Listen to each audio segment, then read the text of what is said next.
Hello, Steve. Hello, Jill.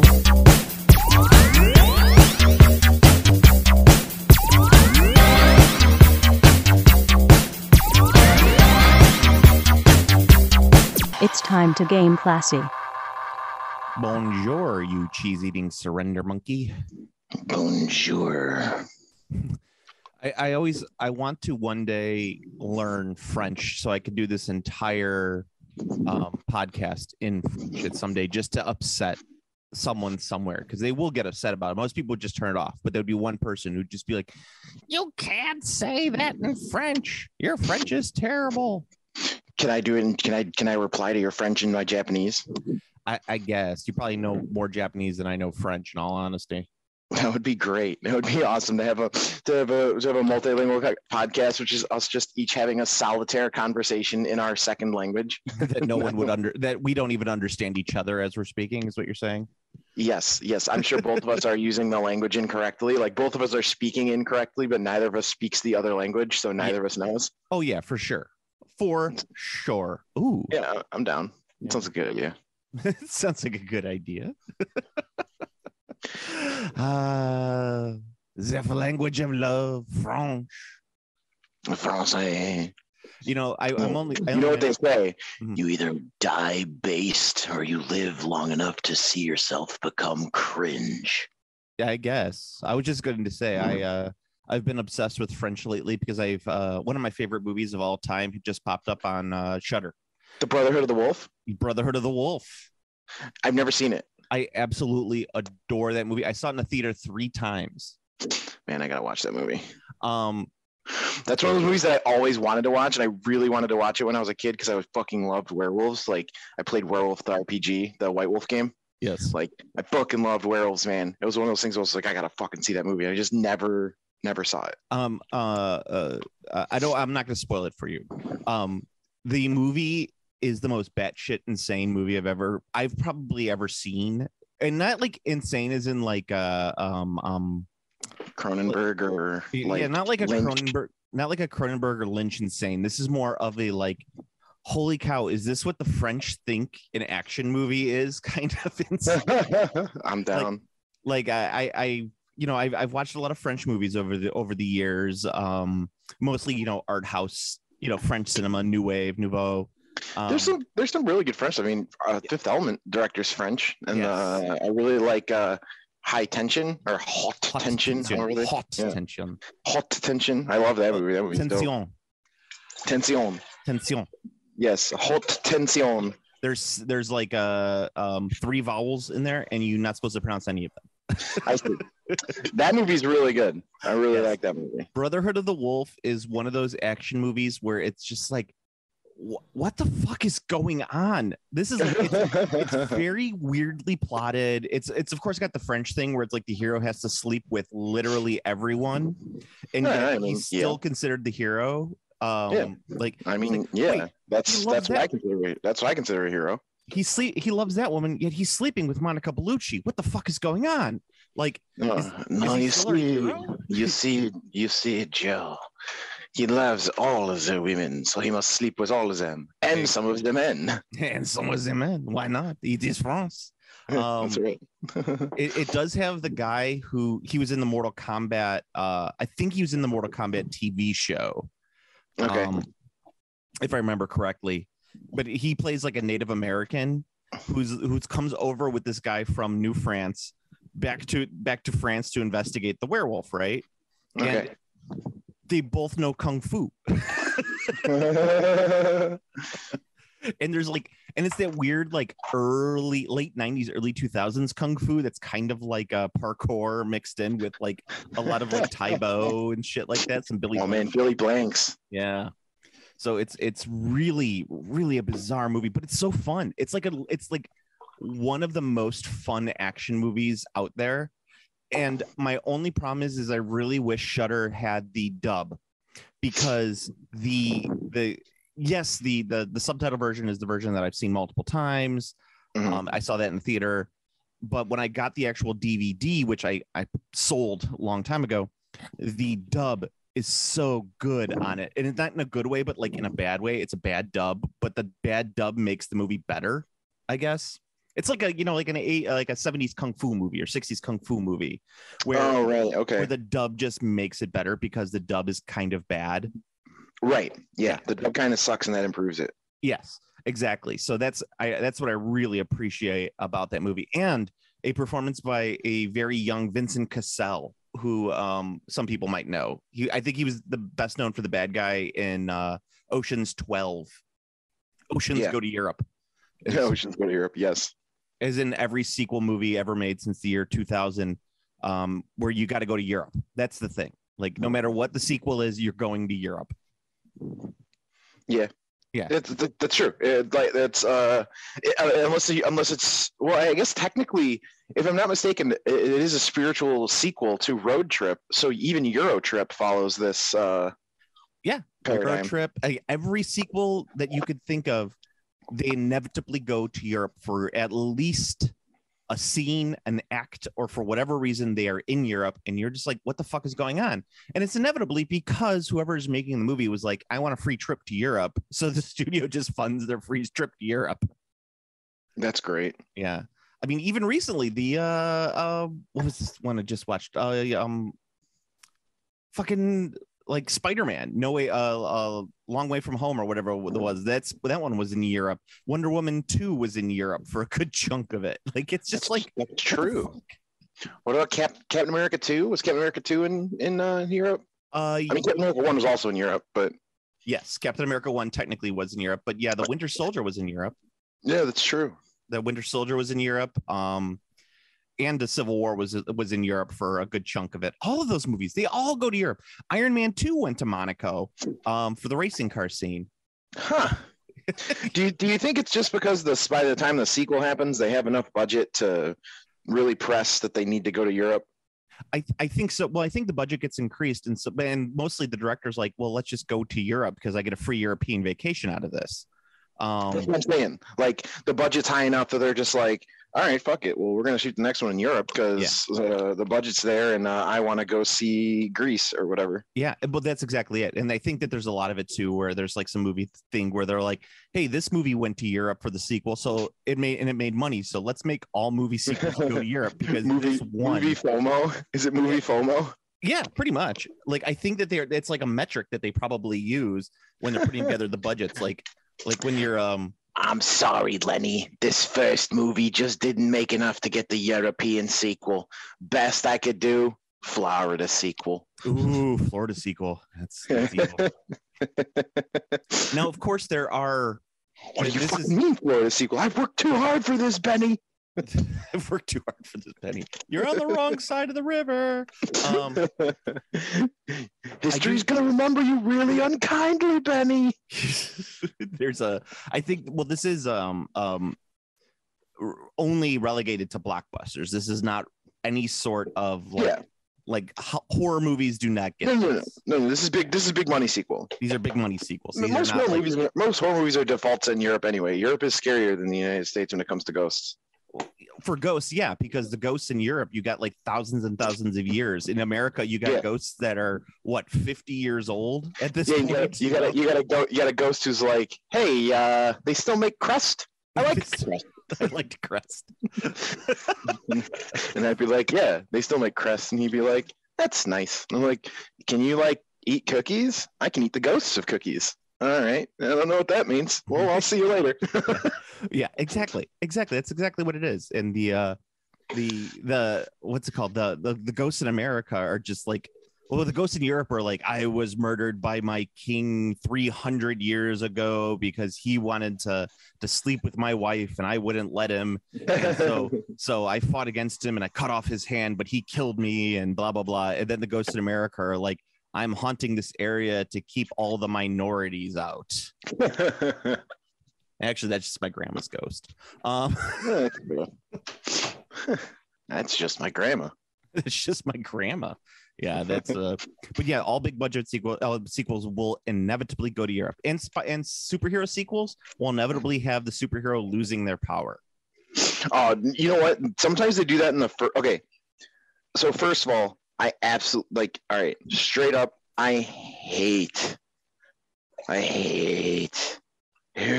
the losing the power trope. Oh, like, I do too. That is my most hated like thing in comics. Like I cannot stand that as like a plot arc. I don't mind it as like a brief concept or like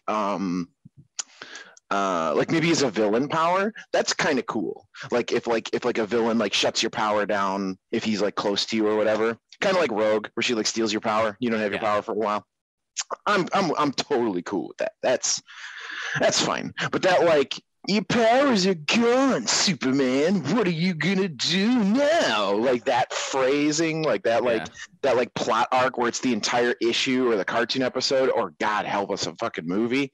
Yeah. Like that was like the Fantastic Four movie. It did many things wrong, obviously, but one of the most egregious personal sins to me in that film is that not only was that the origin movie where they all got their powers, but they even threw in the fucking plot arc where the thing turned back into a person in the first fucking movie. Yeah, that should have been a sequel arc. Like, are you serious? Like, this just happened. Like, this movie just happened, and you're already turning him back into a person to have some sort of like giant like character arc. Like, bro, we just met this character. This is Michael Chiklis. Come on.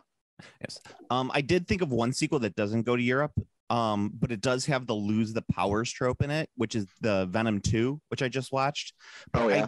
I blame the fact that Venom 2 didn't go to Europe on the fact that COVID happened. So that's part of it. If that helps. Yeah. Yeah. However, Venom 2, actually, pretty good movie. I enjoyed it quite a bit. I heard it was good. Most people said they really liked it. The only people who didn't like it is the critics, from what I heard. Yeah, well, I mean, even like, well, yes, it was like, let's put it this way. It was a mess, but it solely relied on the likability of Tom Hardy talking to himself. And it's really fun. I was gonna say that's super likable. Yeah, that's a good metric. Like if you're gonna make a film about someone talking to themselves, you could do far worse than picking Tom Hardy to do that for you. I know, and I also like the fact that Tom Hardy in that movie totally looks like Tom Hardy is a method actor in that he looks like the type of guy who just like woke up and is eating a can of SpaghettiOs. He looks like shit. Yeah. He is not very attractive, Tom Hardy, in that movie. Yeah. Yeah. So Tom Hardy's really good. Like he's all there? Yeah, I'm getting high. You got the COVID. Yeah, I got the COVID, and my COVID. You got the Rona? My my COVID starts with cannabis. Yeah, so like he's really good. He was in what was that fucking movie? He played a fucking crazed like criminal from Europe with like a fucking handlebar mustache. Bronson? He looked like Bronson, yeah, he looked like a goddamn cartoon character, but apparently was real. Yes, he was real. Apparently that's what he looked like, though. Yeah. Well, apparently all of these bags about Bronson are real. 1, Bronson was real. 2, Bronson was very fucking scary, very dangerous, unhinged individual. 3, Bronson looked like a fucking fake ass cartoon character and not a real person. Like those are the quick 3 Bronson facts. Bronson facts. Bronson facts. You have subscribed to Bronson Facts. If you'd like to unsubscribe, please type. Too bad. If you'd like to unsubscribe, too bad. Yeah. Well, no, they type unsubscribe, and then the next message is too bad. Here's the Bronson fact. No, they type unsubscribe. It's like you've elected to receive double Bronson facts. Double Bronson facts. Oh man. Speaking of like weird movies and stuff, did you see the new Mystery Science Theater 3000 lineup? Oh no, is there a whole new lineup? Is it on Netflix? Not yet. No, they're not doing it on Netflix. They're doing it on their they have a specific MST3K channel. Really? Yeah. I had no idea that MST3K was still so big. Oh yeah. The I'm trying to find the actual lineup, and I don't know why I just thought of it when we were talking about that. But they are doing a new. Okay, here it is. Give me just a second. Okay, so but the one I wanted to mention, and is probably one that you've seen, is they're doing Dr. Mordred. Okay. Do you know what that one is? No. Oh, that is Dr. Mordred was originally a script for Doctor Strange that they were going to do, but it's a super low budget movie that has Jeffrey Combs basically playing Doctor Strange. That sounds fucking awesome. It is one of the worst movies I've ever seen in my life, but I cannot wait to see Mr. Science Theater make fun of Dr. Mordred. You know, it's as I say, it's one of those movies. It was like, I have a weird, like, I do deep dives into like movies that were written to be other movies. And then when you rewatch that movie, you're like, holy fuck, this is so weird. Like, yes, this is a Doctor Strange movie. The classic example is always Die Hard. All of the Die Hard movies, except for the last Die Hard movies, were written as movies that weren't Die Hard. Huh. So like, yeah, Die Hard 2 was like, I think it was called like 38 minutes, and it was no John McClane in it, but they were like, hey, this is a good John McClane movie. Let's put John McClane in it. Stick John McClane in the situation. Yeah. Even Die Hard wasn't actually written as, I mean, yes, it was a John McClane movie, but it was written for it was a book, wasn't it? Die Hard was based on a book. Right? Yeah. Yeah. And then Die Hard 3 was Simon Says. Die Hard 4 was a movie called WW3.com. That sounds about right. Yeah. And Die Hard 5 was the only one that was actually written as a Die Hard movie. However, in the script originally, it was originally called 24 Hours to Die Hard. And it was supposed to be it was rumored to be a crossover between 24 and Die Hard. Okay, that actually kind of would have been awesome. That have both Bruce Willis and fucking Kiefer Sutherland in the same movie. Can have a talking like this off. Yes. Actually, Bruce Willis never really talked. Bruce Willis just talks like this. Yes, he talks like this. Huh? So come on to the coast. We'll have a few laughs. Have a few laughs. That's why I always said, like, if they did another Charlie Brown movie, Bruce Willis should totally play Snoopy, like just talking like as Snoopy, like, come on, Woodstock, gotta go decorate the doghouse. Yes, but I highly recommend everyone goes and watches Dr. Mordred because it's so bad. That sounds awesome. They're also doing Robot Wars, which I knew you would like. Nice. I love Robot Wars. You do love robots. That's the sequel, the spiritual sequel to Robot Jocks, though they had nothing to do with each other. Yes. More quickly, Robot Wars has nothing to do with Robot Jocks, like even a little. No, it's just stop motion animation giant robots that aren't really that good. Yes, I loved Robot Jocks as a kid, though. That was one of my childhood. Like, I'm completely obsessed with this movie for no particular reason. Movies. Yes. I had it on tape, and I was just like, I'm gonna fucking watch Robot Jocks. I was like, I gotta watch Robot Jocks again. I must watch it again and again. Yeah. I remember, like, my biggest problem with Robot Jocks was there was like no robots. There's just the two, and they're not in the movie a lot. No, not at all. Again, not really in the movie, you know, for more than like 2 seconds, because the one gets the green laser and blows up the other robot, and it turns out he was cheating because he had a green laser. It's the only plot point of that entire movie that I remember. I remember nothing else about it. But yeah, other than the fact that the plot probably could have been an episode of Stargate SG-1, but that's besides the point. Or Star Trek, even, actually. It's a little too fast sci-fi for Star Trek. Like, I could honestly see the team of SG-1 being like, hey, we got drafted into a robot versus robot war contest, and like Samantha Carter ends up like juicing up the robot to beat the other robot, and then Teal'c says indeed. I think for he's the Spock analog, right? Kind of, sort of. He just has like his catchphrase, which is indeed. Robot Jocks could have been a plot in a late one of the non Peacock versions of, or non-Universal Plus or whatever that thing is called, Star Trek series. So like, maybe not maybe, but Voyager definitely could have been in Voyager, and it definitely could have been an Enterprise, but none of the other ones before that. I don't think you would have seen that in Deep Space Nine, or it'd be a good episode. It'd be like they're like this, the two civilizations on the planet are like deciding they're like extremely important whatever's with these giant robots, and then Chakotay gets involved. Chakotay gets involved. Oh no, Chakotay! And somehow Voyager makes the episode really boring. That would be the problem. No, there's always got to be good parts. I don't know, man. I like Voyager. I know you like Voyager, and you know I hate Voyager. Look, it's not great, but it's not bad. Don't defend Voyager. You don't have to. There is literally nothing that says you have to defend Voyager. But I like it. You don't like it. I've been telling you that for years. I'm a fan. Oh, fuck. You're okay there? You need a pause button? No, I'm good. All right. Before I get into like my conversation for today, I was just wondering, is there any gaming news that I need to talk about? I was thinking like there's not much GW wise. The only thing I could think of is that they're really pushing for people to try and subscribe to Warhammer Plus. But from I think their stock took a 25% hit, and they haven't recovered yet. No, not yet. They blame the soft launch of Warhammer Plus on that. I mean, it was a bad launch, so that when I say they, internet speculators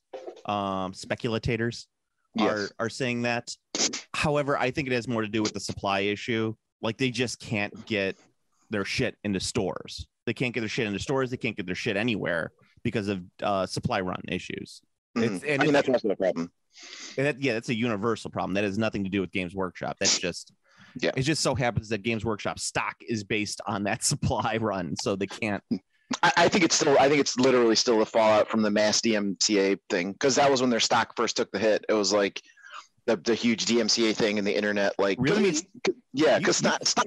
That's when they moved, man. That hurt them. That hurt their stock bad. Yeah, I mean, maybe. I still think that had more to do with actual distribution and supply as opposed to anything internet activists. Well, I mean, we got a couple things here. Like, one, we're assuming that stocks make sense, which they don't. They don't. No. So there's that. And two, most likely it was probably multiple factors. It was probably like it was this and that. Yeah. And you could be right. I mean, we don't know. We're a fucking podcast that like six people listen to, if even. Yes. Yeah. So yeah, that's the main thing is like it's, and I also I'll just say I found another way to watch the content on Warhammer Plus. Yes. Just watching the content, not accessing, because they do have a lot of like white dwarfs and everything else on there, which is nice. Mm-hmm. Mm-hmm. But in watching the content, they're just not pushing it out enough. That's the problem. Like if I'm going to subscribe to a video service like that, they need to give me more on it as opposed to what they have on there. It's actually really funny that this played out exactly how this is, because there was an old Amazon feature that everyone hated and like thought sucked, and like it was like a massive failure. I think pretty much. I think that would be the best way to put it. However, in this instance, this specific thing would be like amazing as this Amazon feature, which I don't even know if many people remember, but Amazon used to have a thing called channels. Okay. And I don't remember that. Yeah. Yes, they used to have a thing called channels. This is a while ago. So dating myself a little bit here, but I don't know. I'm fucking ancient. It wasn't that long ago. I think it was like 2014, 2016 ish. Well, whatever. Amazon streaming service. So there was Amazon Prime, and there was the streaming service, but then there was also a thing where you could add channels. And I know this because there was a Funimation channel on Amazon. And the way it worked was you paid an X dollar amount monthly fee, and you added a channel to your Amazon streaming platform. Oh, they still have that. I have. Do they? I have two of them. Yeah, I have. Okay. That's where I subscribe to Shudder. Oh, okay, perfect. Oh, I didn't know they can't. Okay, so it was just the Funimation channel that was not successful, not the entire idea. No, they're actually pretty. It's a very nice little bundle. I like it because I know it's bad. Like I should just subscribe to Shudder proper. That's right. It's just easy enough because when I subscribed to it, Shudder didn't have an app on the Amazon Fire TV stick. That's what we use on our TV because I refuse to buy a smart TV. Because smart TVs suck balls. So I ended up. I thought you were gonna do like because smart TVs are spying on us. Well, they are spying on us, but so is the Amazon Fire Stick. So I don't really care about that as much. Right. So I ended up doing it through there so I could watch Shudder on the Amazon Fire Stick, through my own normal Amazon. So I have like Shudder and Stars, I think is what I have. And I probably should get rid of Stars because I really don't need it. I was using it to watch like a couple TV shows, and I think both those shows got canceled. So I could just get. Was it Boardwalk Empire? Was that a Star show? No. You know, it was Outlander. And Outlander. My wife really likes Outlander, so and American Gods, which got canceled. Yeah. I heard American Gods was sweet.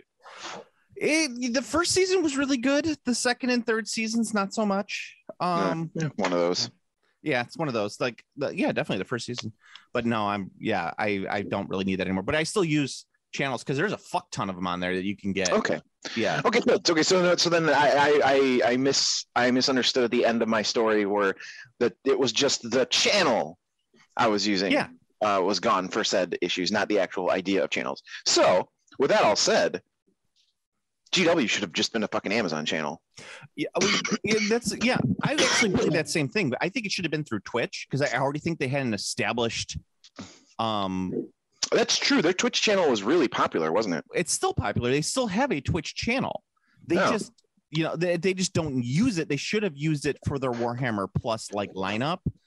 I don't think that works. I don't think you can have like streaming stuff on your Twitch channel. I don't think that would function. You can. What you do is you have a release party at the same time, and then it just gets stored as a as a video. You could easily do it.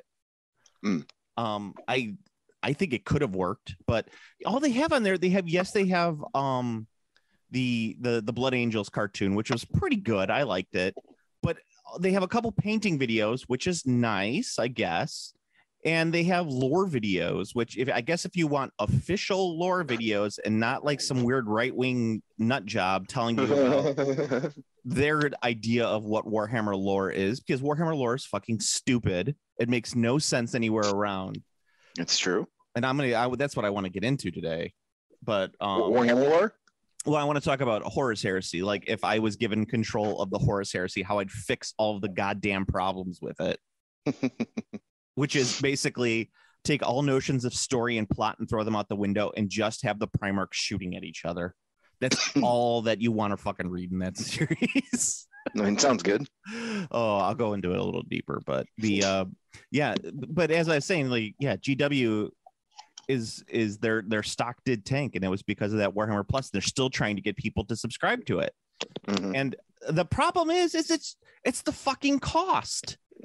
It's too expensive. Yeah, they could have just done. They could have just added. You know what they could have done too is they could have done membership on YouTube, and just done that where because you can do members only videos on your channel if you do YouTube. Yeah. So they could literally have just done this channel on YouTube and just put everything up on YouTube, straight up. Like they could have been like, here's our tutorials, here's the stuff for free. Here's a sample video of an animation. This is the kind of stuff you get if you are a membership, and then, sign up for membership. You get all those videos. They could have easily done it like that. Yeah. Well, and once again, they could have done that on Twitch too. Yeah. And that would have been amazing. Like I really like, I like their model that they had through Twitch. My only problem was that the way that they cut the shows were a little wonky. I think if they cut the shows a little better, or they had an editor for the shows, it would have been a lot better. But then again, I don't really know Twitch too much outside of GW because I can't stand much Twitch streamers. I know you're the bigger Twitch fan. Yeah, Twitch is pretty bad. If I'm watching Twitch, it's only if I'm watching someone I know, like they're streaming a game specifically, there's someone I know, or it's tournament coverage.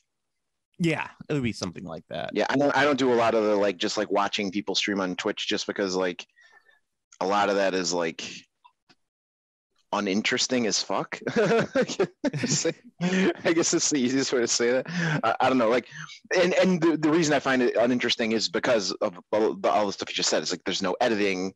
There's tons of dead air. If you're watching a Twitch streamer play Doom or whatever, and he's got to go take a 2-hour shit, he gets up and is gone for 2 hours. Yeah. Which is still good. I mean, you'd be wondering and talking with other people, what kind of shit is he taking? Yeah, we discuss. What do you think the viscosity of his shit is? Viscosity. No, it would be the Mohs hardness scale. The Mohs hardness scale. I think that's wait. What is it? The scale for measuring poop hardness. This is what the internet was made for. Is that an actual thing? Yeah, it is the Bristol stool chart. Oh my God. Bristol stool scale. It's hard to say. So like you could say like you have a type 1 shit, which is like rabbit poop, like several hard lumps, like nuts, difficult to pass and can be black. Type 2, which is sausage shaped but lumpy. Type 3, which is sausage but with cracks on the surface. Type 4, like a sausage or snake, smooth and soft. Type 5, soft blobs with clear cut edges. Type 6, fluffy pieces with ragged edges. Or watery, no solid piece, entirely liquid. So you could use that now as everyone who, if you're into checking on your poop and, you know, using a diary to describe your poop, kind of like, I'm not saying I do it, but I'm just saying, you know, knowing your poop history is good for your health. I bet what's his face with the spruce moose did that though. Fucking your spiritual successor, Howard Hughes. I'm the spiritual successor to Howard Hughes. Yeah, I know. You haven't left your house in like since the fucking pandemic started. Nonsense. I've flown around in several tours of the countryside in the spruce moose. Yeah, but Steve, how do you explain the jars of urine? I think, like I said before, it's sterile and I like the taste. Yeah. We have to keep the essence. Yes, I have to keep my essence. I have to keep my essence pure. I have to keep my essence pure. Oh, good Lord. Oh, shit. The best way to keep my essence pure is to bottle my essence and then replenish my essence with my essence. That's right. I drink my pee. Okay, good. I had a panic moment for a second that I wasn't recording, and then we are recording. So thank you. Oh, no. Oh, you know, you're right. I didn't actually hear the lady say recording in progress. It does say recording right now. So okay, good. Yeah, I think it happened right as you were logging in, so you may have like heard it, but it like I don't know, whatever. Oh, like the timing. Yeah, the timing came out just right, so that I missed it. That makes sense. No, we're recording, thank God. Gaming wise, I haven't done much tabletop. Obviously, I've just played a little bit of video game action, and then Pikmin Bloom. That's a big one I've been doing, and then I watched a super eye patch wolf video about Garfield / Gorefield. And that was one of the bigger things I watched this week. Well, I had like a run up for right before Thanksgiving.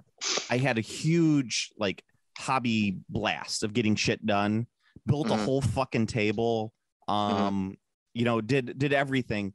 And then all of a sudden, like some shit happened at work. Like a major depressive bout happened. And I was like, for 2 weeks, just like, I can't touch a brush. I'm fucking, you know, it's like, it was one of those like straight up like depressive episodes where you can't do shit. Right. Mm-hmm. So finally I've gotten myself out of that hill. So I'm starting to get back into doing some stuff, but I kind of can't figure out what I want to do. That's the problem. Like I'm left adrift.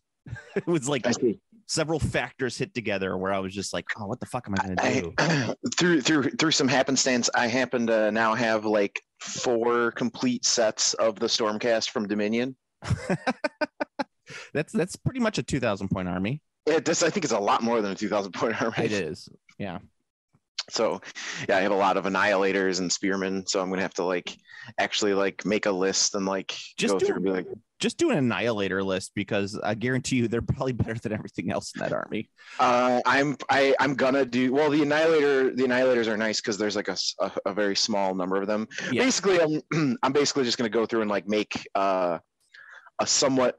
I want to make a pliable army that's not everything, but is like a couple versions, so I can like at least do a little bit of messing around.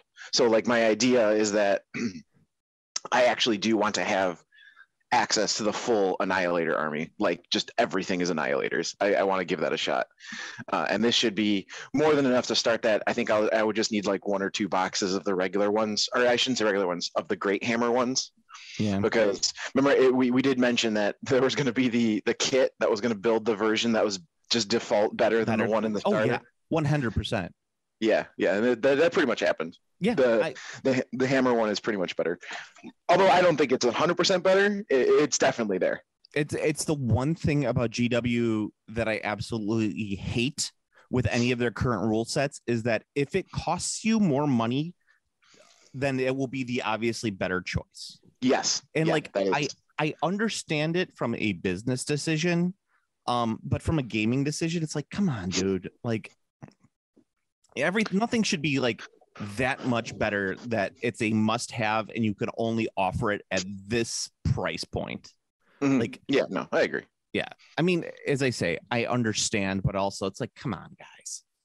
But whatever. I mean, it's just the way it's been for years and years and years. So yeah. But they're also not even 100% consistent with that either, because like arguably the best base Stormcast now is the Spearman Stormcast, who are from the Dominion box. Yeah. So like arguably you also do get the best version of a figure. Like so it's kind of weird. it's just kind of weird. It is. Yeah. Like it's like okay, so you gave me this one that's obviously worse, so I got to buy this box. But you gave me this one that's obviously better, so I don't have to buy this box. Make up your mind. Yeah, I exactly it. I'm what I'm kind of doing right now is I'm actually putting a pause on most of my stuff because I'm probably going to be moving in the next 6 months. So I don't want to like buy a bunch of shit and then have to lug it to a new house. I already have a bunch of shit that I'm gonna have to lug to a new house, so I don't want to have to add something on top of that.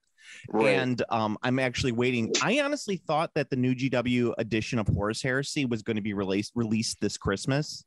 And since it has not been previewed at all, I'm just assuming that that's not the case. They're probably waiting for the next fiscal year to boost they're also probably waiting to make sure that they're going to have the fucking product in hand. That's true too.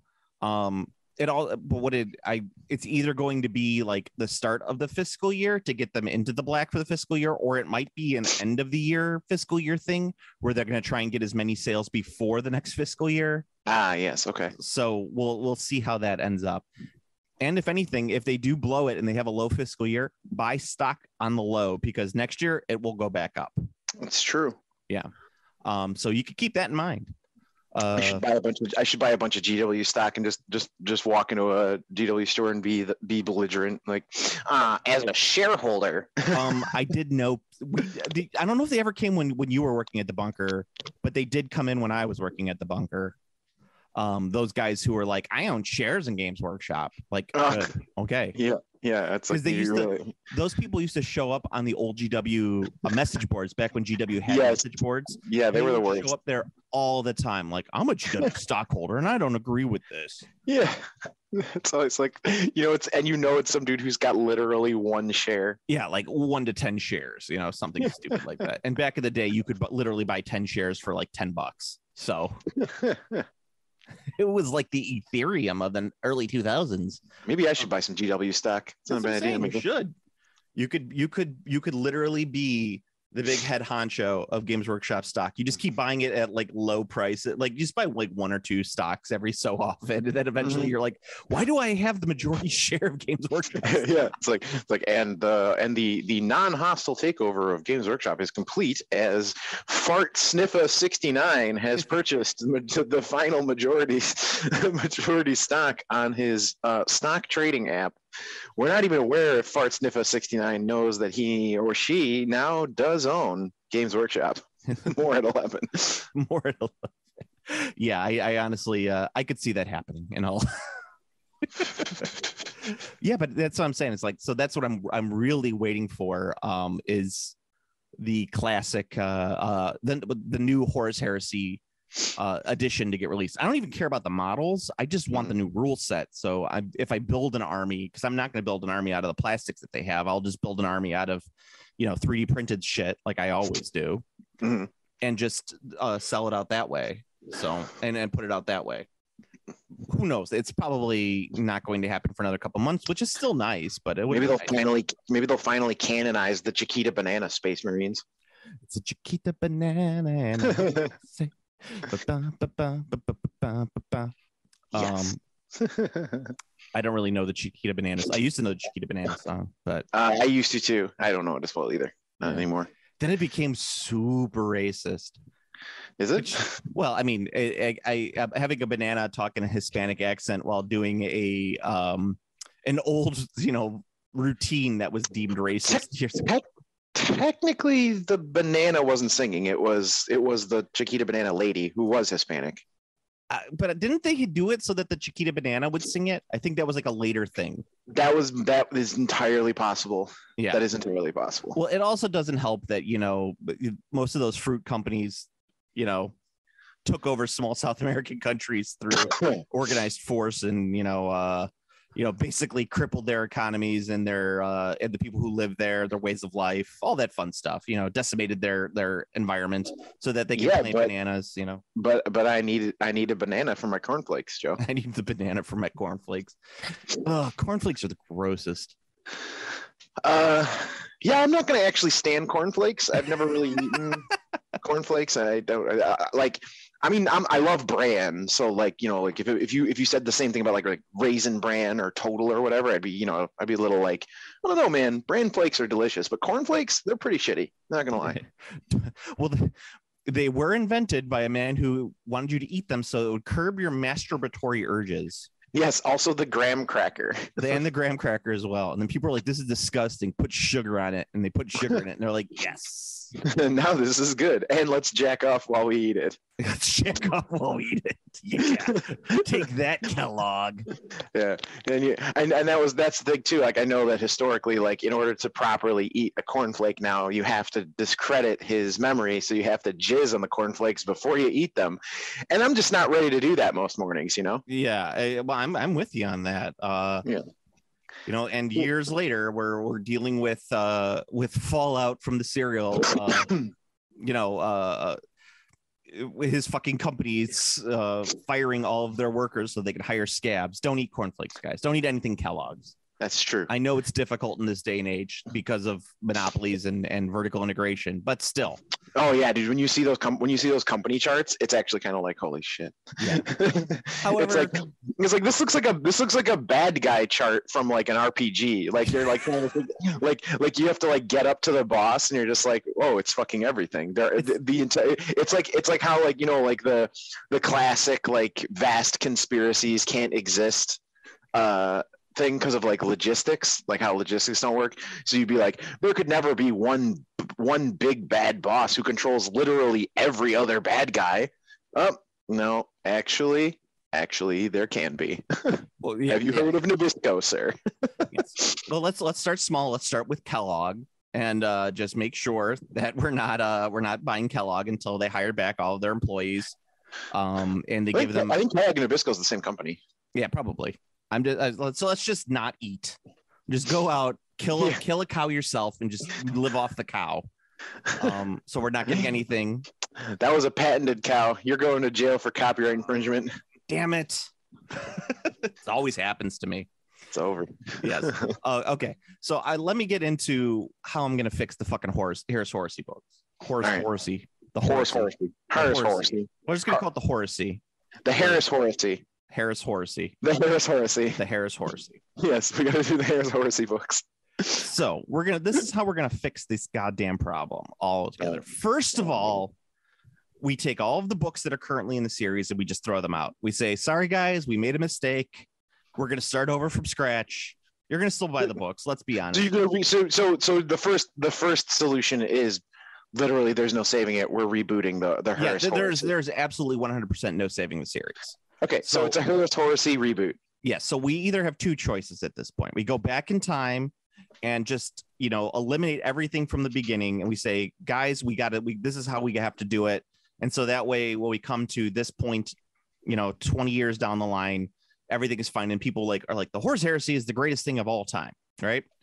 And the second way is that we have to take everything that's already been printed and throw it out and say, okay, guys, we're starting from scratch again. Okay, this is the only way to do it. I think Games Workshop would actually be okay with the second one because they could just make the money over again. It's not like these people aren't going to buy the books. Right, exactly. Yeah, you slap $40K on anything and they'll buy it. I mean, look at recently Games Workshop's made like candles and shit. Like ultramarine candles. Yeah, I mean, I'm not gonna lie, I'd buy an ultramarine candle. For your meditation.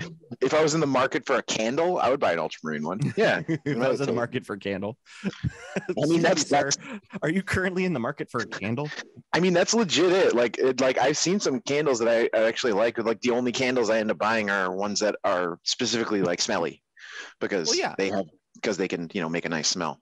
I hate candles. I am the son of a fireman. And so anytime I see candles or a dryer being left on as I leave the house, my limbic system starts going crazy and I can't handle it. I see. Well, as someone who has always been extremely aware of not leaving candles burning or dryers running while leaving the house, I hope you can appreciate my efforts regarding this matter. I do.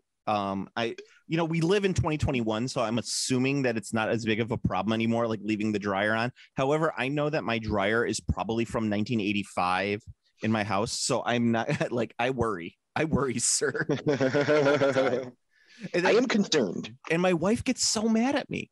She's just like, why do you care so much about the damn dryer going on while we're not home? I go, it doesn't matter. It's just like the Koreans with fan death.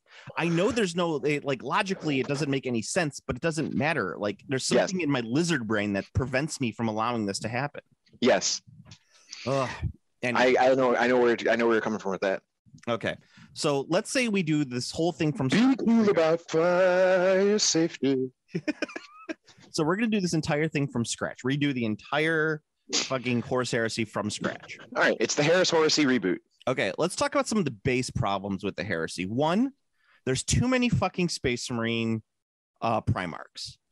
There's too many fucking characters. Yeah. That's well, I mean, but even starting it off, there's 18 Primarchs that we have to deal with. 19 technically, if you want to consider Alfarius and Omegon. Right, but half of them bad guys. Yeah. So that's easy enough. Okay, yeah. Okay, so I'm just saying there are too many fucking Primarchs. Well, you got to treat it like Transformers, where like there's Megatron, there's Starscream, there's Soundwave, then there's you would know you would know their like group name, like the Predacons or the Insecticon. We'll just call them the Predamarks. Yeah, the Predamarks. The Primacons. Yeah, exactly. It's the Deceptiprimarchs versus the Autoprimarchs. There you go. Reboot Guliman. He just legit looks like Optimus Prime. Roll out. Primarchs, roll out. Loyalist Primarchs, roll out. Auto Primarchs. Mount up and roll out on your Land Raiders. No, it'd be better if they actually transform into cars. I just to see like Sanguinius like transforms into a plane like. Sanguinius is a Lamborghini. Sanguinius is like a red Lambo for sure. And so that would mean like Dorn transforms into like a Lada. Is what you're saying? Yes. All right, nice. And what's the Mortarion, he definitely turns into that he turns into a garbage truck. A garbage truck. He would 100% turn into a garbage truck. Okay, yeah, that's really good. Yeah. That's actually Dorn would probably be a fucking fire truck, and Guliman would turn into an economy sedan. It's like a real economical like a Toyota Corolla, this is like a solid mid-40s car purchase. Yeah, exactly. It's a hybrid. Ooh, a hybrid, honey, look. Yeah, it would be like a fucking Horus would be like a Tesla or something stupid like that. Yes. No, Horus would be Horus would be the Tesla truck. That's stupid looking. No, that's fucking Perturabo. Is this stupid looking Tesla truck? It's the stupidest fucking thing ever. Anyway, there's too many fucking Primarchs. That's the problem number one. And as you said, there's too many characters. Okay. Yeah. There's just way too many characters. So I think there's like 53 books in the Horus Heresy saga. So as the head editor of the Horus Heresy saga, I would cut out 3 of them and just make it 50 books, right? Okay. You would end the Horus Heresy on book 50. Okay, so you're literally saying like this is a limited series we are doing 50 books. Yes. That's going to be the story. It's going to be done. well, it's going to be 50 books under the under the traditional Horus Heresy banner. Like there will be side books and shit like that. They're like the Primarch books and shit, but that doesn't count in the big 50. So you would have 50 fucking books that go over it, right? Now let's talk about the actual story itself. It doesn't make any fucking sense that the first like 3 books like encompass Horus's entire fall to chaos. Okay, they made a mistake when they originally did it. They didn't know it was going to be 50 fucking books when they originally started this off. Right, they had no idea. Yeah. They had no idea how popular it was going to be. They had no idea how popular it was going to be. So they're like, okay, we'll do 3 books and that'll cover it. Yeah, it'll be fun. And also, the heresy itself only spans like 10 years. Like this is fucking 40K. This is 40,000 years in the future, or 30,000 years in the future at this point. Like we can have the Horus Heresy take place over 100 years, right? Mm-hmm. That gives us a lot of room for massive battles that take place over hundreds and decades and shit like that. And you can really see how it wrecks the whole fucking system. Like just like 10 years is not enough time for all of this to occur and have like a fucking crazy lasting impact.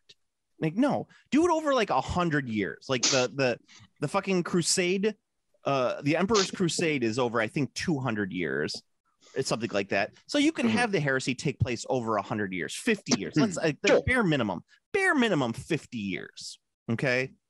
So like, we'll take care of that. Also, Space Marine Legion numbers, they make no sense. And that's always like a problem with numbers in Games Workshop is like, they're like, oh, the Legion has 10,000 Space Marines. No. We're upping all of those numbers. Legions. those are rookie numbers. Those are rookie numbers.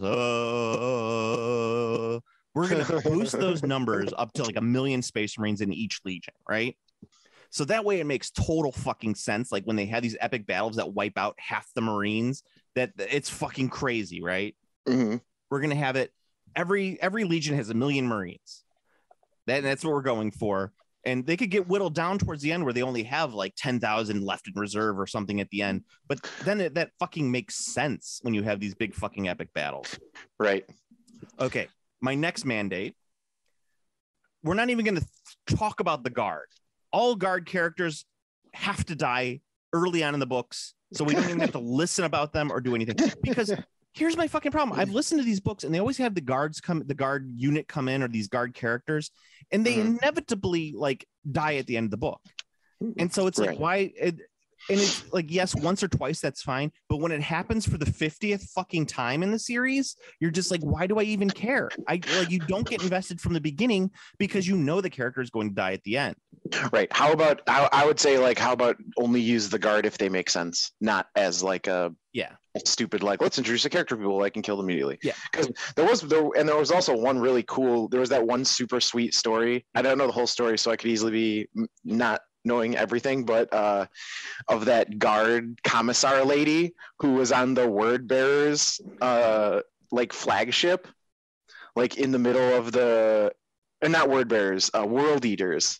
Oh, Lotara Saren, yes. Yeah, and she's just like a regular like Guard lady, and she's just like a super badass, and like the Chaos Marines are afraid of her. Oh yeah, 100%. She's great. That's fucking awesome that the fucking Chaos Marines are afraid of this lady. Yeah, and it's fucking awesome. And there's a couple characters that are like that, and I'm gonna get into that in a little bit. But in general, that's really cool. Because the thing is that every time like you have Guard on Guard or Guard like it's boring as shit to read in the Horus Heresy. I'm not saying it's boring as shit in regular 40K novels, because that's what they're designed to be in regular. There's a bunch of really solid Guard novels, obviously. Yeah, the Gaunt's Ghost to be like just an immediate example. Immediate example. No, in the Horus Heresy itself, though, the whole thing, the reason why you're reading it is to see Marines bolter other Marines. And like, Freem. And Freem and Chainsword and do all these other things to other Marines. To see a Marine kill a Guard, you're like, oh, okay, yeah, that's fine. Or you're like, okay, so the Guard go up and they shoot a couple Marines. Like, that's not what this whole thing about. This whole thing is Marine versus Marine, and anytime you have anything that is not Marine versus Marine, it's fucking death in the novel. It's fucking boring as sin. That's right. If Poochie's not on the screen, the other characters should be saying, "Where's Poochie?" That's exactly it. If Raboot Guliman is not in the fucking book, every other character should say, "Where's Raboot Guliman?" Which is actually what Siege of Terra is. It's just Dorn going around as, "Where's Raboot Guliman?" That's great. Yes. The other parts of it, okay? I really enjoy when the Primarchs are in the book, right? I enjoy reading about the Primarchs and the Primarchs, the way that they act and do all this other stuff. The problem is you're giving this goes back to a bigger problem of when you have multiple authors working on the series. Some authors write Primarchs really well, and some authors will take that same Primarch and write it terribly, right? So you have to have consistency. You have to have a Bible at the beginning and saying, this is where we're going to start off. This is where we're going to. Now you get to fill in the middle, okay? But we have certain things that we cannot fucking change. Like we can't, mess around with these characters too much that they're so different across the books. I mean, you could have them appear to be a separate way through the eyes of a Primarch, through another Primarch. So like, yes, Perturabo can be a whiny bitch in the eyes of Dorn, and Dorn could be a whiny bitch in the eyes of Perturabo, but you can't have him act like a whiny bitch when interacting with Dorn. It doesn't make sense, especially if in his own book he's this big ass badass. Right. No, that makes sense. Yeah, you just need that. They used to do that for comic books. Yeah, you need consistency across the board. They just had that like list where they're just like do list and then do not list, where like this is what you can do and can't do with the character because this is where the character is and this is why. Thank you. That's exactly what what you need to have, and that's what an editor does. And they don't have a fucking editor on these books. And it's not like there's there's a fuck ton of these books coming out, but it's not like you can't take your time and have an editor go through and go, okay, this is good, this is how it works. Yeah, now, you always have an editor. Okay, so now how you're going to break the series down is you're not going to break it down into the batshit sludge that they put out for the Horus Heresy. We're going to break it down into like 2 to 3 book series that are about major events of the Horus Heresy. Okay. So like, yes, you'll have maybe the first 5 books should encompass Horus's fall to heresy, and it could set up everything. You could meet all the characters. You could do all sorts. You could do it in 5 books. You could do a fucking lot with. Oh yeah, easily. Yes. And that would you get all of like the major characters in there, all the Primarchs. You get to see their motivations. You get to see their strengths and their weaknesses, and you could go from there. And the very end of the book, Horus fucking falls. Next series, the Battle of Istvan. 100%. You do like a 3-book series about the Istvan massacre, the drop site massacre, and how or you could even that would be what I would say right there is like, that's how you break it down. Each 2 to 3 book series is about a major fucking battle. You get a Battle of Calth, Battle of Istvan. I'm trying to think of some of the other major ones. The fucking Thramas Crusade, all that shit. The fall of Caliban. By the way, the Dark Angels in fucking the Horus Heresy are the fucking worst. They don't fucking do anything. All they do is they have a rebellion on fucking Caliban, and that's it. Like they don't take part in the heresy. Like you don't get any major part of the heresy. Like in the Thramas Crusade, they do fight the Night Lords, which is cool, but it's kind of like they don't really do anything else. Whatever. That's besides the point. I would fix a lot of that in post or in editing. But that's what you need to do. Is you need to break it down like that. Don't fucking have, and you can maybe do like a little thing on the side and says, this is what the Mechanicum are doing throughout this entire time. Because the Mechanicum does have the Civil War, which is not interesting. It's just something that you could have on the side. Like you could say, okay, some of the Mechanicum side with Horus, some of them side with the Emperor. Boom, that's it. That's all you need to have done. Yeah, bada bing, bada boom. We got some bada boom, done. Like every time the Mechanicum, bada bing, bada boom, Mechanicus. Yeah, every time the Mechanicum or the Guard or Titans show up in the fucking series, it's death. It's boring as shit. And the reason is because they act exactly like they do in 40K novels. And you're like, I'm not reading a 40K novel. I'm reading a 30K novel. They need to act like they would in 30K, which should be different than how they act in 40K in order to make it an interesting read. I hope that makes sense. I know it makes sense because the whole point of like, if it's going to be something, because the situation should be different.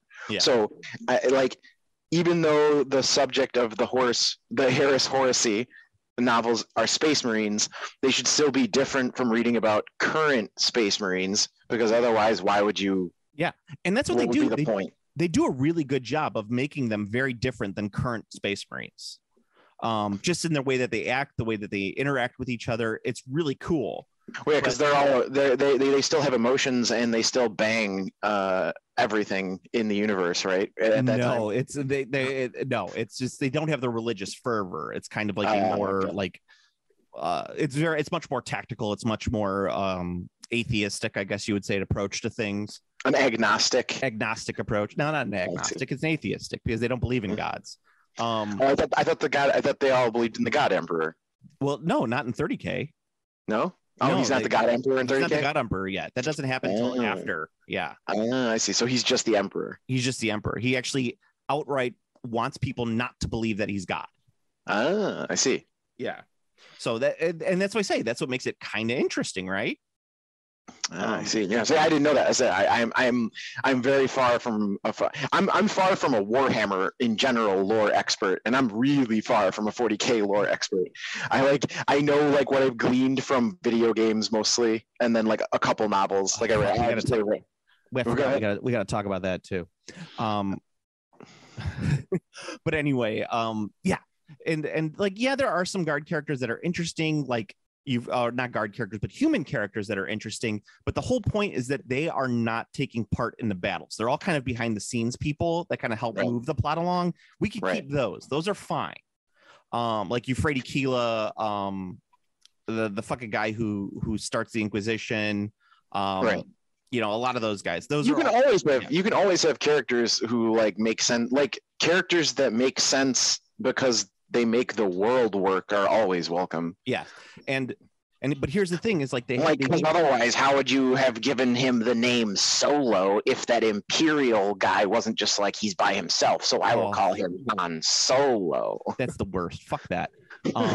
So bad. Dude, I was like, I physically cringed when that happened. I was like, like I took physical damage when that scene happened. I'm there with you. Yes. So we have that problem going on. Other part of there that I want to make sure I hit is that you could have these human characters as well, but once again, there needs to be a consistent end game for them. Like it needs to be pre-written. Like this is what's going to happen with this character by the end of the series. This is their cans and cannots. Because I'll tell you, some of these characters, like Cinderman, that's the one character, has waffled so much in that series that it's like he's not interesting anymore because you don't know what he stands for. Like he doesn't have a character anymore. He's just so in the wind. And okay. And so and you got to hit all the high points too, like the stuff that like really happens during the heresy. Like there's a couple things that are already in canon that you have to have. Like you have to have Sanguinius fight Kabanda at the Eternity Gate. You have to have I'm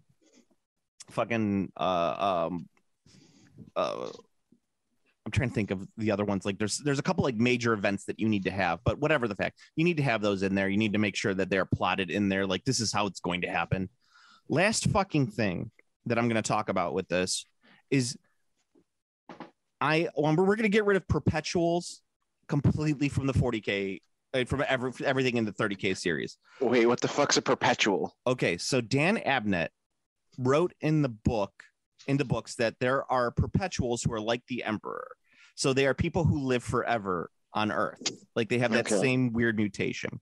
Okay. They worked with the Emperor from the beginning to kind of start the project and get him going on a lot of things. And the problem is that in the series, it gets so muddled. Okay. So, and it just slows the books down so fucking much that you just like, oh my God, get rid of these characters. They don't need to be here. I see. Some people, so like there's one John Grammaticus that people love. his backstory is so fucking confusing that to understand it, you have to have like a doctorate in 40K backstory and 40K backstory to truly understand what the fuck is going on with this character. Same thing, like, and there's a couple of them too, and it's just like, why are there so many of these perpetuals? What are they doing? What's going on? So with the ones I like, out of these characters are the ones that are kind of like the Emperor. You meet a couple who like are perpetuals. They help the Emperor out with his whole rise to power.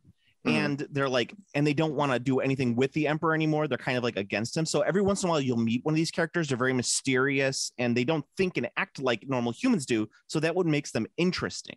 But there's others like Olanius Pius and John Grammaticus where you're just like, what the fuck is going on? We need to stop this. We need to stop this right now because it just keeps going. And you're just like, there's no end game for these characters. What do they keep doing? Like, yes, there is an end game for them, and it's supposedly kept mysterious. But you know what? The 40K series is not about. The 40K series is not about perpetuals versus perpetuals or a perpetual helping out. It's about fucking Space Marines versus Space Marines. And I want to see Dakka, Bolter, free. That's what I want to see. Are orcs involved at any time in the Horus Heresy? Is what? Are orcs involved at any point in the Horus Heresy? At the very like pre-heresy, yes. Nice. Well, it's actually kind of cool. So I'm going to spoil some shit right now.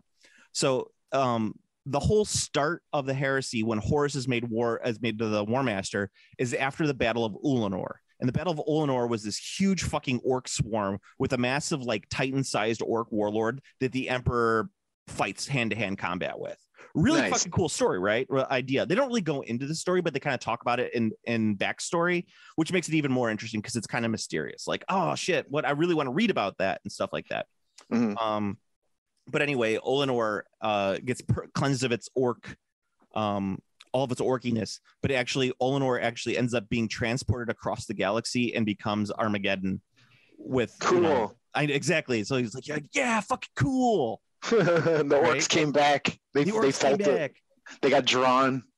Yeah, and that's exactly it. It's cool shit like that. Like, so the orcs aren't really part of the 40K universe and of the 30K universe, but they are in the backstory, which is neat.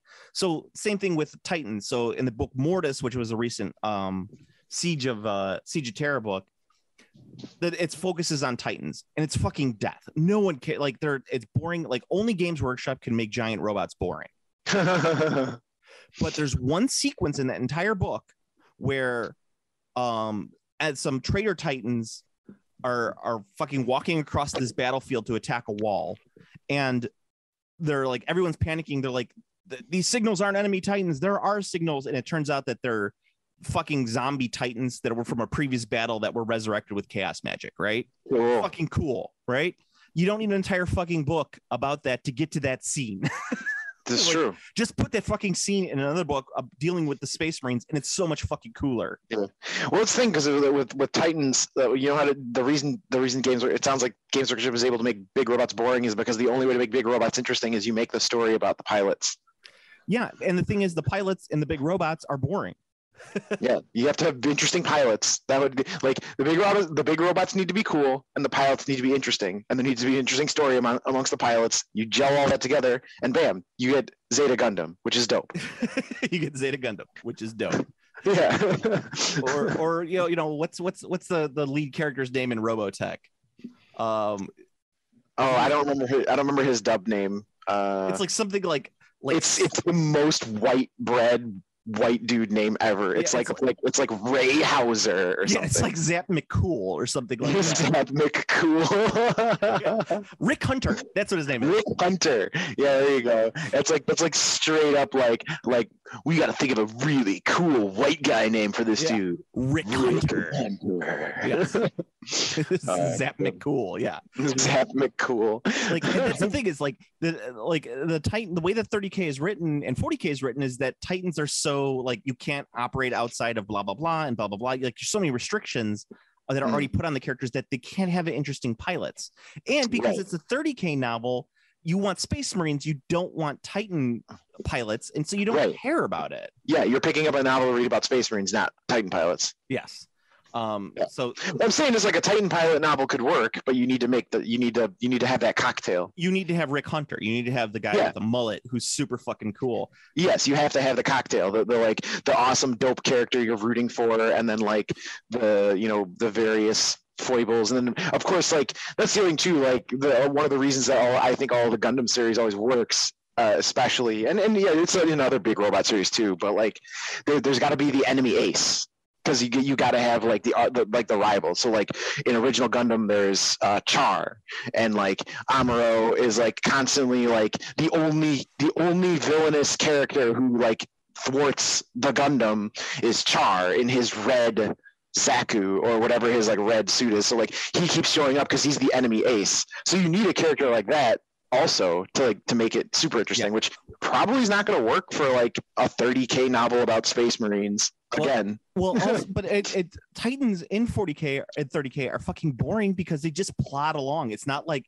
fucking Gundam where they turn into a jet, fly around, turn into a fucking robot, fucking run around the fucking city with a sword and shield, right? True. Like, yeah, they're not mobile. Their combat is not interesting. Yeah, that's why it's called Mobile Suit Gundam and not Mobile Suit Titan.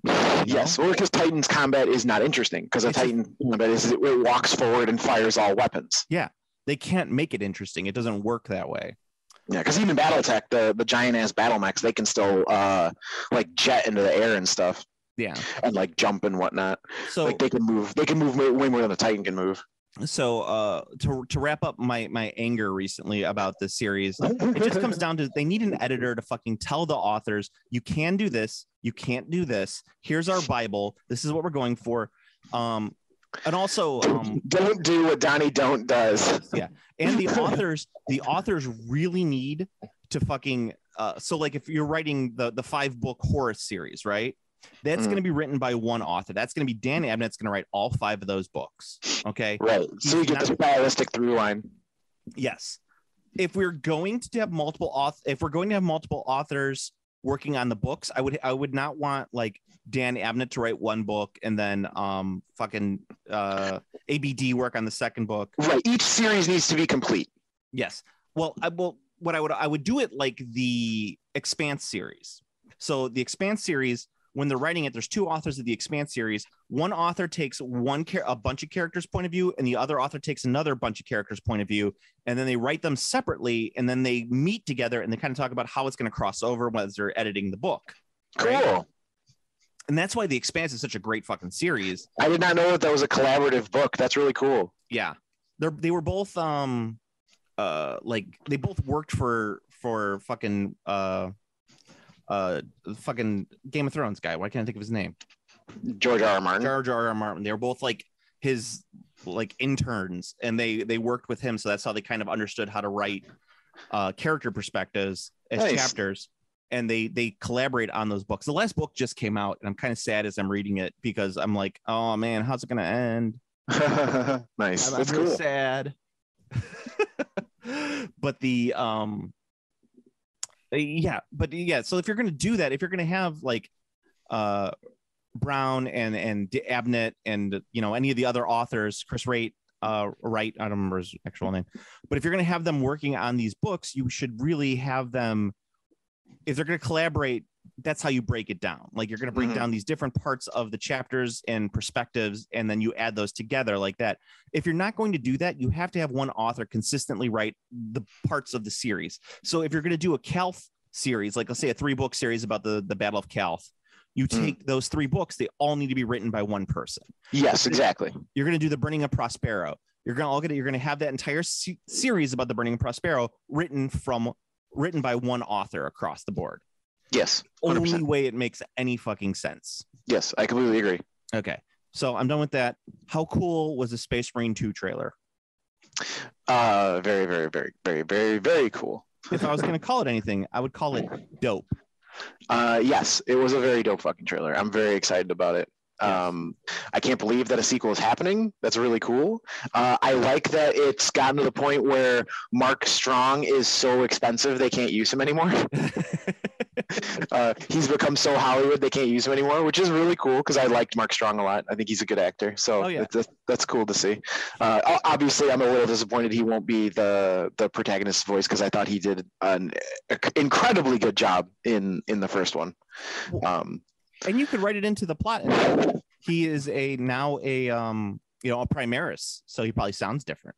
Oh, you could do that, but I think it's super cool that they picked it up right where he's like been picked up by the Inquisitor and stuff, and then there's those like yeah, we're gonna bring you to fucking fight Tyranids right now. Yeah, which is awesome. Like that's super cool that they're doing it that way. Yeah, it's dope. Like it's very fucking cool. I'm a huge fan. I'm very excited about it. I'm looking forward to it a lot. And I was really glad that they went with Tyranids and not orcs again, because it was really, the first game was excellent in terms of like enemy variety, because you had a good amount of orcs, and then they like added Chaos Marines later. Yeah. Like that was super cool. Like that was a really, really good design. So but I am glad that they immediately are just like, this one's gonna be Tyranids now. Like it would have been fine if they did Eldar too. Like anything. Like I'm just glad that they changed up the enemy. I think that was really smart. I think so too. Yeah. Very easily they could have fallen into the trap of just being like, we're gonna do orcs again, right? Like I think that's possible. I would absolutely adore if they, like, for me personally, I would play that game and all of its sequels if like every game was just like, okay, here's the next game, you're gonna be fighting this enemy. Like the next like Space Marine 3 doesn't even continue Space Marine 2. Space Marine 2 is done and over with. Space Marine 3, you're going to fight the Eldar. Space Marine 4, you're going to fight the Necron. Space Marine 5, you're going to fight the Tau. You know? Yeah. Like, let's just do that shit. And I'd be like, give it to me. Just inject it straight into my veins. Yeah. Directly into my veins.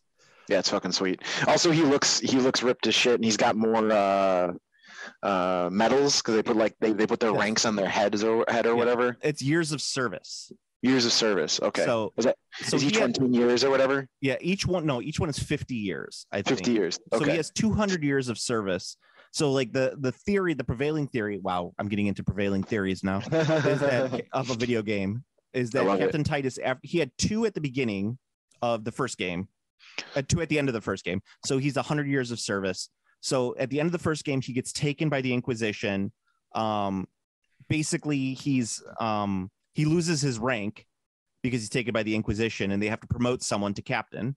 Mm-hmm. So he loses that. After he's like interrogated by the Inquisition, they say basically like, all right, if you want to prove yourself to be worthy, you have to go join the Death Watch. So he goes and joins the Death Watch. That's how he gets the Death Watch fucking pauldron. And okay. Proves that he's worthy enough, and he's not a traitor. So they send him back to the Ultramarines, and they're like, okay, you're gonna go back to the Ultramarines, but you have to become a Primaris. So he crosses the Rubicon, becomes a Primaris, and it's at that point 200 years later, so nobody even remembers who Titus was and blah blah blah. Right. So they make him a lieutenant, and they're like, all right, go fight fucking Tyranids. And he's like, I believe you mean lieutenant. Yes. Lieutenant. Yes, you are correct, Lieutenant. Mm-hmm. If we're going by the British style, I actually like that someone like manipulated the head to look like a middle-aged fat British guy. I'll see if I can find it and send it to you. But it's that meme of like, I don't like Tyranids. Love me country, love me emperor, hate the Tyranids. Not racist, just don't like them. Not racist, so like that's awesome. I'll see if I can send it to you. It's pretty great, but it's definitely fat Primaris, fat Titus. That is always one of my favorite quotes, where someone is just like, I'm not racist, but, and then they say something like immensely racist. Yeah, whenever someone says I'm not racist, probably a little racist. They're about to say something racist. Yeah, or they have said something racist. Yes, that's true. Yes, the important thing is to understand that you are racist. You just have to working against being racist. Yeah, exactly. Yes. Like everyone is essentially racist. You just have to work against being racist. If you make it, you just have to keep working at it. It's not something that you could just overcome. But yes, everything is a journey, Steve. Everything is a journey. Including the hit video game Journey, now available on Steam. And the band Journey, now available on Steam. And they had an arcade game with a tape in it that played Journey songs if you got to the last stage. Yes, it did. It was a really cool arcade machine, actually. Don't stop believing, Steve. Don't stop believing. I won't. So before we go, are there any any tabletop news or anything like that we probably should cover at some point? Well, the new Magic set, Kamigawa Neon, has been revealed, and like there's a couple spoilers that came out. Very cool looking set. It's like Kamigawa, but retro futuristic. So it's a bit. I guess Kamigawa's in the future now, because all the Magic planes are different realities. So this is like a cyberpunk samurai setting for a Magic set, which is pretty cool. The cards look dope. That's one of the big things that came out. Yeah, I mean, other than that, it's just standard supply chain woes, man. Yeah, it's all about the supply chain woes. The other thing, there was one, Mantic now has a new direct system. Did you see about this? I did not know. Put rather simply, Mantic Direct is products that don't have a full retail release or did have a retail release, but were part of a much bigger product. Typically, Mantic Direct releases won't have retail packages. It's just fucking they have a bit store now. Yeah, it's a bit store. Yeah, so that's kind of cool. Mm-hmm. Warlord Games is doing a 12 millimeter War Master scale game for Napoleonics now. Okay. So you could finally have your 10 millimeter, your War Master Napoleonics. My dreams have come to fruition. All right. So I know that's a joke, but here's the thing: they've never really done a really nicely. There's never been a nice 12 millimeter strip version of a Napoleonic game. So and now there is. Now there is. They did have 12 millimeter Napoleonics because Napoleonics exist at every scale. Yeah, of course. These are just like super nice. And if you are gonna play Napoleonics, I would do it in the 10 millimeter. I would probably not do anything smaller, and I would not do anything bigger. I think that's the perfect scale for Napoleonics. Yeah, I said big ups and big grats to the Napoleonic gamers. Yes. Get your COVID shots because you are in the most vulnerable demographic. It's true. Yes. So you got to be careful there. That's absolutely correct. And I don't know too much. I think there probably is one or two things that I'm missing. I think I got most of it. But it is Christmas, so it's Christmas time. It's Christmas time. Christmas time. Yes. Exactly. All right. So go to Game Classy Facebook page. It's the best way you can get in contact with us. You can like, comment, subscribe on the YouTubes, like, comment, subscribe on the Twitter and on the Apple Podcasts. Probably the best way that you can help out the podcast. You should see if we're on Google Podcasts, because you should get us up on there too if we're not. God, there's so much extra work with it though. Yeah, Google Podcasts is lit though, and a lot of people listen on Google Podcasts. Google Podcast is lit, yo. It is. Lit. It's lit. Yes. It's super lit, ultra dope, based. Oh God. Oh, sorry, back issue. I was sitting in a weird position and my back just spasmed. Welcome to being old and having a broken back. Aside from that fact, you could get in contact with Steve at Undercork and on Twitter at command underscore throw. Yes, that's right. And you can get in contact with me on the Instagram at Game Classy Joe, where I've been very slow to post, but I do put up some of my stories. I do that. I showed the copy of the Pondering the Orb mini that I just printed. Excellent. Yes, I sent that to you. You did. Pondering that orb. I love it. It's Saruman pondering that orb. And you're correct. Right. They do need to make a background worm tongue. Yeah, you got to have the background worm tongue. He really makes the piece. Holy shit. That's what I wanted. That's something I want to talk about. So that piece of artwork is from the old Middle Earth role-playing games, right? No, TCG, Middle Earth TCG. That was the Saruman. That was one of the Saruman cards. They used it on both, right? Okay. Yes. That card and that RPG are worth hundreds now because of that stupid fucking meme. That's hilarious. Yes. Everyone is trying to buy the Pondering the Orb meme card. That's from the really funny. yes.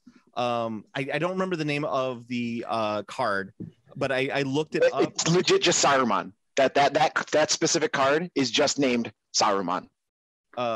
Yeah, I was looking and like I saw it last time I looked at it. It was like a week ago, so things change, right? Mm. It was like I wanted to say $250 for that card. That's ridiculous. Let's see, Saruman. I'm looking. I'm sorry, guys. I am doing a Google search, an eBay search as I'm doing this because I know that people love that. They keep losing the internet. Well, guess what, guys? We're fucking doing this from home, so we have access to the internet currently as we're doing it. It's funny. All right. So, Saruman. Yeah, I'm trying to. It's because if you look under specifically pondering the orb, it's much more expensive. I see. No, that makes sense. Yeah. If they're searching for the meme, they're going to pay a lot more. No, that makes sense. If you're searching for a meme, you're paying a lot. Right. Yeah, Yes. I can't. Yeah, let me.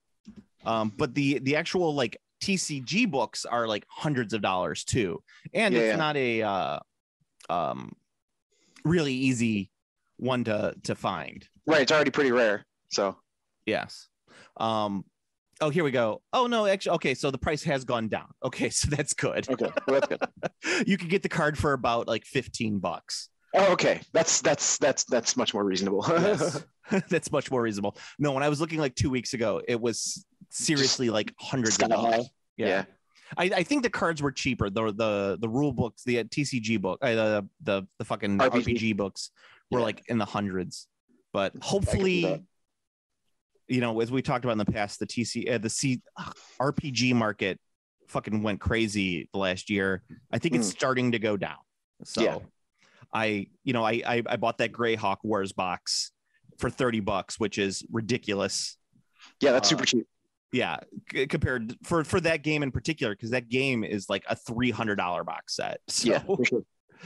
But anyway, you could come over. We could play some Greyhawk Wars. From the reviews I've read, I would like to not do that. Actually, don't you want halfling militias? No. Oh, I should have brought that in. If I brought the back of it is fantastic. It's a fantastic read. I would like you to. I should send it to you so you can read it out loud. We'll put it at the beginning of the podcast. Nice. From the north, the barbarians of the Zeagle tribe are attacking. From the south, the necromancer awakens. From the east, the conglomerate of goblin kind is setting their sights. And from the west comes the unknown baron. Welcome to Greyhawk Wars. That's great. It's something stupid like that. Good but anyway, so Steve, until next time, I hope you all have a absolutely wonderful holiday. Have a tip-top Kwanzaa. That's right. And a solemn, dignified Ramadan. No, it's tip-top bet. Yeah, it's Merry Christmas, have a crazy Kwanzaa, a tip-top tet, and a solemn and dignified Ramadan. That's right. All right. Later. Adios. Bye. Game Classy.